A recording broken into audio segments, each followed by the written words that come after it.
It's been far too long. Hi again, everyone. I'm Jody Norstedt, and this is High School Preview Night on Midco Sports. Yeah, North Dakota high school football classes weren't the only things to undergo a name change in the offseason. So did we. Midco Sports Network is now Midco Sports, and we're excited to bring you the top regional coverage from high school to college and everywhere in between throughout this next season. My South Dakota cohort, Jason and Daryl, will join at 7:30 to preview the gridiron action in the Rushmore State. Then at 8, Jandy and I break down the North Dakota and South Dakota volleyball seasons. But we lead off with my personal favorite, North Dakota high school football. And check out this collection of helmets we've built. A big salute to all the coaches and ADs that have helped deliver some of these helmets. We get to showcase them on Friday nights this fall on Varsity Sports Live. All right, I mentioned the changes in classes for North Dakota a moment ago. Let's take a closer look. The simplest way to explain it is that Class A and Class B schools are separated now into 2 divisions each. The top division is no longer 3A, but 11AA. It'll feature 10 teams, 6 from the west and 4 from the east, being Davies, Shanley, West Fargo, and Sheyenne. 11-1A boasts 12 teams, 7 from the east, 5 from the west. Traditional 3A programs like North, South, the Grand Forks schools, and Dickinson will join programs like St. Mary's and Valley City at this level. 11B is comprised of 33 teams divided into 4 regions. These will be your bigger schools in Class B, like Hillsboro-Central Valley, Central Cass, Beulah, Kindred. 3-time defending Class A champ Langdon-Edmore-Munich will play here, along with defending 9-man champ Linton HMB, so it is a loaded division. Then there's 9B, which will have 41 teams in 8 regions. In the East, you can expect Cavalier and LaMoure-Litchville-Marion to be strong contenders. And out West, New Salem-Elmont is back in 9-man after a couple of seasons of 11-man ball. Look for more details in my season preview blogs on midcosports.com. I also want to give a shout out to the 6-man programs. There are now 7 in the state, with North Border being one of the newest. Well, they've been the kings of the top division for 2 years straight. Bismarck Century enters the new look 11AA, riding a 22-game win streak and seeking a 3rd consecutive state title. No wonder they have the biggest helmet in our Varsity Sports Live locker room. It should be no surprise then that the Patriots land number 1 on my preseason power rankings. That doesn't mean the roster doesn't have question marks, though. Century has to replace nearly its entire offensive line, quarterback, and running back. I expect big things out of junior Peyton Arndt in the backfield, while senior Brady Dahl is slated to be the starting quarterback. 6'2", 270-pound Lucas Schweigert is a future D1 lineman and will be a beast in the trenches. The Patriots are the favorites, and they like it that way. You know, we're going to have a big target on our back, but we just got to put that behind us and win this season week by week. We got to win it every week in preseason in order to compete in the playoffs and hopefully for another state championship. We like our team speed at the middle level, and that being our linebacking crew. We bring back probably the most experience on the defensive line, and so we'll be counting pretty heavily on some of those guys that got a lot of playing time at those particular positions last fall. Entering its 8th year as a program, Sheyenne has developed into one of the most consistent winners in the state, and I have them at number 2. The winning formula for Jeremy Newton has been a strong run game paired with a great defense. A huge benefit for the orange and blue is under center, where Grant Workentine is preparing for his 3rd year as a starter. As for the defense, the Mustangs have some good leaders in the secondary with Tate Gustafson and Kellen Entz. It's a team built to contend deep into the playoffs again, and they don't have to search hard for motivation. When I think of football, Mustang football, Century's kind of in my head too. I mean, lost sophomore year, saw the seniors, saw that look in their face. Lost last year, saw the seniors, saw the look in their face. And now it's a little different because I'm the senior this year. They're the seniors, you know. So we'd love to get back. We'd love to get another shot, obviously. And defense has been pretty huge for us, obviously. As you said it, like number 1 defense in the conference, and hopefully that's the plan again, and just keep going what we're doing. And my number 3 squad has the best running back in the state. I can't wait to watch Isaiah Hoos rumble again for Bismarck. Hoos rushed for over 1,200 yards and 21 touchdowns last season before having season-ending knee surgery just before the playoffs. The Demons only returned 3 starters on offense and 2 on defense, but Mark Gibson-led teams always find their way to meaningful games in November. From one Gibson to the next as Jay Gibson and West Fargo take the 4 spot. They return some great players at the skill positions, led by my preseason player of the year, Carson Hegerly, a weapon in all 3 phases. We'll learn a lot about the Packers immediately. They play Cheyenne and Century back-to-back in weeks 2 and 3. Rounding out my top 5 is Davies, who gets the edge over bubble teams like Mandan and Shanley. Wayne Wehrmeyer led the Eagles to a 6-2 record in his first season as head coach, and I see them building off that success. How about some of those other Fargo schools, like North and South? They'll be in the new 11A division. That's the group we're breaking down next on Midco Sports. It starts up front. You've heard it, I've heard it. Football coaches across the region probably have that phrase memorized better than their own phone number.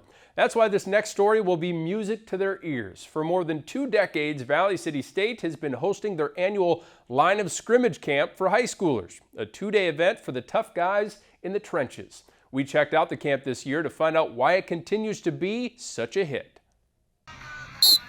Pads popping in July for a purpose and with pride.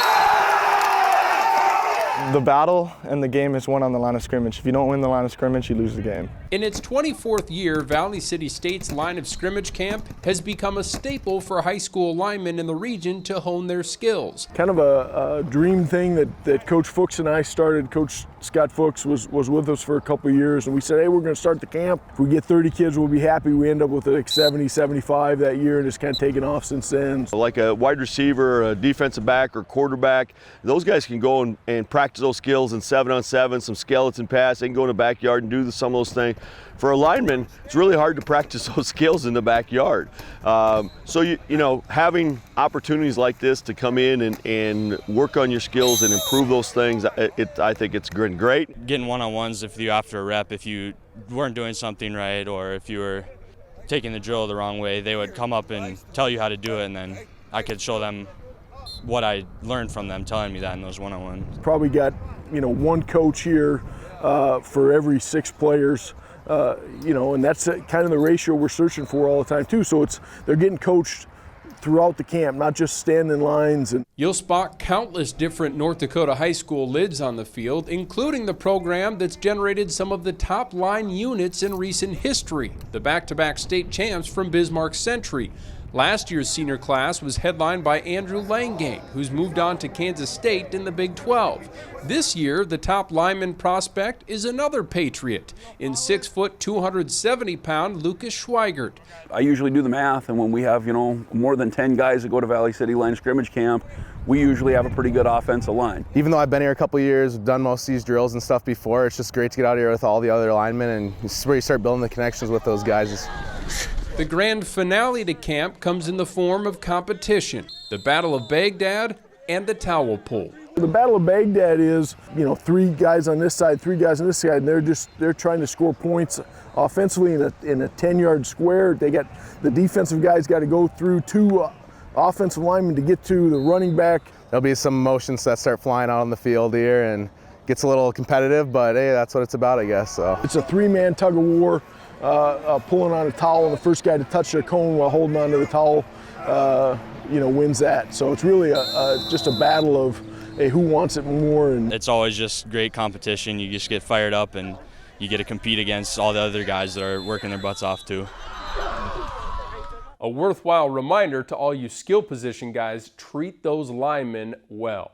Well, there was a time when Fargo North, Fargo South, Grand Forks, Red River, and Central were among the biggest schools in the state. The times are a-changin' though. All 4 will play in the 11A class this year, along with Dickinson, another former 3A program. But I think it's actually an old 2A program that'll be hoisting the hardware at the end of the season.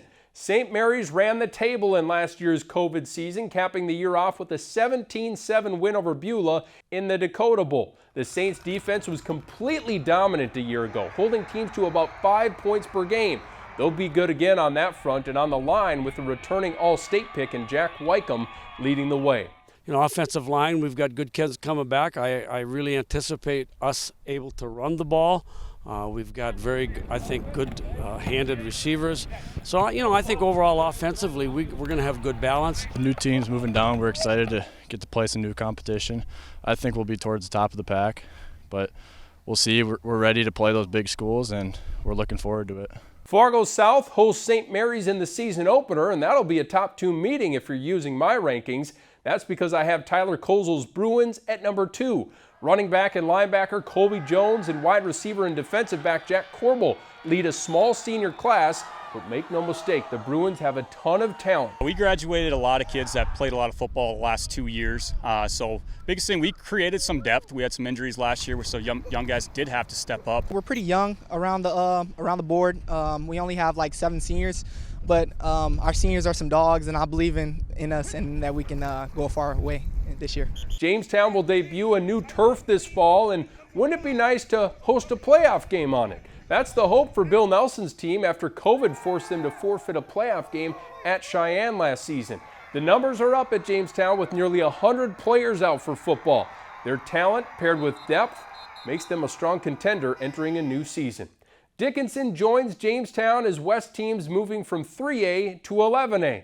The Midgets could be a sneaky good team this year after playing some tight games last fall against the biggest schools in the state.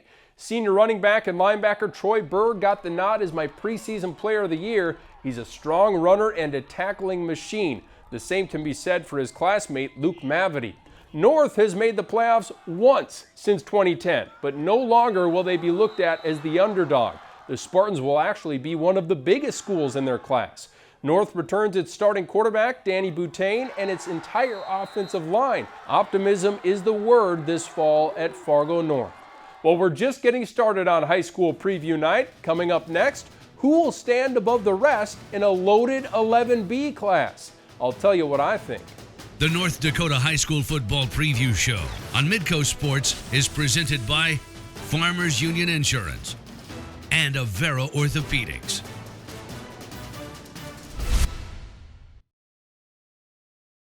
Class 11B is the black and blue division of the state. It includes not 1, but 2 defending state champions and 6 teams in all that have appeared in the Dakota Bowl one of the last 2 years. Beulah has finished in the Fargo Dome each of the last 2 seasons, and the Miners check in at number 1. 6 starters on both sides of the ball are back for Jim Dooley, headlined by first-team All-State pick Trapper Skulski, who finished with nearly 70 tackles last year. Their new Southwest region will pit them against teams like Hazen, Trinity, Killdeer, and Shiloh, but they say they'll be ready for the challenge. Up front on both sides of the ball is the most important, and that's probably where we're the strongest. Our front 5 or front 4 are the ticket to our success always. Well, I think we have a pretty good region. We have, there's really 6 kind of perennial playoff teams in there, so only 4 are going to make it, so someone's going to be, looking in from the outside at the end of the year.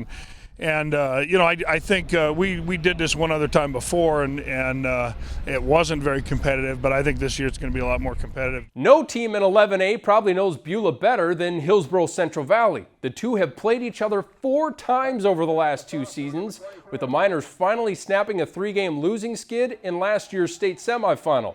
The Burros will be dangerous in 2021, though. Senior playmaker Parker Gallagher and lineman Barrett Willison are back following All-State honors a year ago. They helped make up a class of 22 seniors.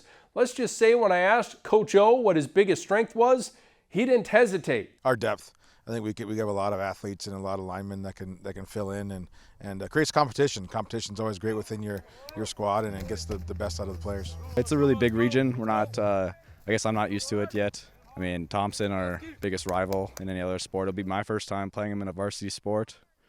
So it'll be different, and I'll definitely give him my best. It's like 3 degrees of separation with this top 3 because Langdon-Edmore-Munich is next on my list. And if you recall, Hillsboro-Central Valley was the team that last handed the Cardinals a loss back in the 2017 Dakota Bowl. Since then, the Birds have, ho-hum, rattled off 38 wins in a row, including 3 state titles, but 2 main components from that run have graduated in twin brothers Simon and Grant Rumfo. Still, Josh Kravarchka's team returns a lot of varsity experience, and this team wants nothing to do with taking a step back. I think we'll have a good offense. I think we'll spread the ball around pretty well and find our athletes and make big plays. It's a good region, and we know that each Friday we're going to have to bring it. I mean, there's 4 or 5 really, really good football teams that, there could be 4 or 5 teams that some of the better teams in the state. Langdon's in that northeast region with Hillsboro-Central Valley and Thompson. That should be wild. Harvey-Wells County is in that region too, and I expect big things from the Hornets. They were 4-5 last year, but they also played all 4 region champs in Class A. They have some of the top talent in the state, led by senior Madden Thorson, who scored 10 touchdowns last year. And Kindred, well, they check in at number 5. The Vikings are coming off a 6-2 mark and return All-State senior QB Max McQuillan. The Vikings also have a loaded linebacker group led by seniors Chase Miller and Jacob Hyatt. Still to come, I'll unveil my top 10 senior prospects. But next, we break down Class 9B. Who's my favorite to win it all? The North Dakota High School Football Preview Show on Midco Sports is presented by Farmers Union Insurance and Avera Orthopedics.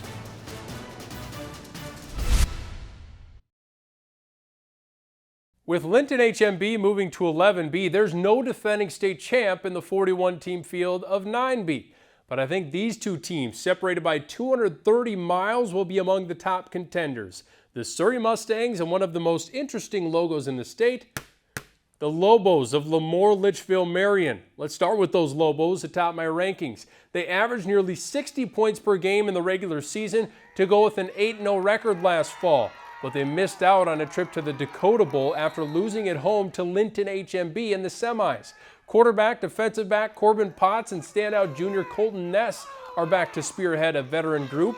It sounds like it'll be all gas and no brakes for the Lobos this fall. You know, when I say we picked up where we left off last fall, it really has been our playbook wide open. You know, we're not starting from scratch or starting with the basics.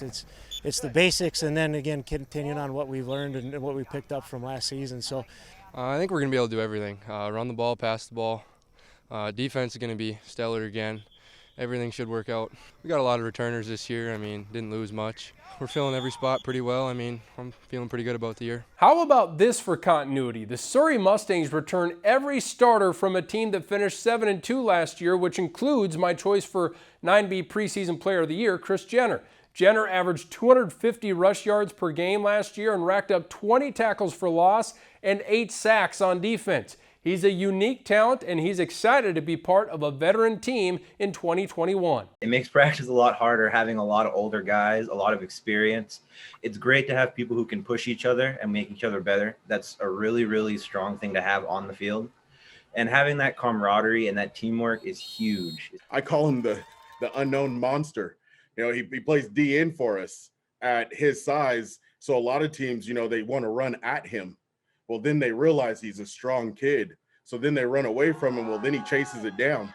I mean, he finished last season with 8 sacks. After spending a couple of seasons in 11-man, New Salem Almont returns to the 9-man ranks, and I see the Holsteins being right in the mix for a title. Head coach Steve Kleingen has 6 starters returning on each side of the ball, with most of that experience on the offensive and defensive lines. At number 4 is last year's runner-up, Cavalier. The Tornadoes have some outstanding skill players returning, led by juniors and returning all-state picks Jake Steele and Landon Carter. Grant County Flasher won the toughest region in 9-man last year by taking home the Region 4 crown, and I think opposing teams will experience more storm damage this fall. Third-year starting QB Jace Freeze returns and will have his top target and younger brother Javin to throw to again. Well, my top 5s for each class are in the books. Coming up next, we showcase the stars across the state. I'll reveal my top 10 prospects for this season. Welcome back to All the Helmets. And year after year, North Dakota high school football gains more respect on the national level. In fact, next month, Stanford and Kansas State will kick off their seasons at AT&T Stadium, the home of the Cowboys. And 2 guys that were on my top prospects list last year were Century product Andrew Langang with Kansas State and former Shanley kicker Emmett Kenny with the Cardinal. In fact, 7 of the 10 players I had on this list last year are playing D1 football this fall. So what does this year hold? Here's a look at my top 10 senior prospects list. We start off with some of the big boys, a couple of linemen that have already committed to NDSU. Hatton Northwood's Kelby Azure and Velva's Caden Chadwick. Azure is 6'4", 230 and plays with relentless physicality. Chadwick took a preferred walk-on offer and has a chance to join the ranks of great in-state gems the Bison have developed. West Fargo's Carson Hagerly has been the top recruiting target in the state for this class. He holds several FBS and FCS offers, including Utah State, Nevada, Army, and all 4 Dakota schools. Hagerly racked up 425 receiving yards last season and 4 touchdowns. He also picked off 4 passes and was an outstanding returner. Bismarck's Isaiah Hoos led the state in rushing last season with over 1,200 yards and 21 touchdowns. He averaged over 11 yards per carry in the top division. Peyton Parks of Red River and Davies standout Denver Pikowski have both drummed up interest from D1 and NSIC schools in the region. Both have great size and a knack for making game-changing plays on defense. 6'2", 200-pound running back and linebacker Edgar Rios of Grafton is hoping to become a rare 4-time All-State performer on the gridiron this year. Des Lacs Burlington's Caleb Rist is 5'10", 190 pounds and can flat out fly. He rushed for 1,400 yards and 18 touchdowns last season and was a solid tackler and cover guy on defense. Century lineman Lucas Schweigert has been one of the best at his position since he was a sophomore. He's helped his team win back-to-back state titles and is the key cog in the Patriots' outstanding rush defense. NDSU and UND have both offered.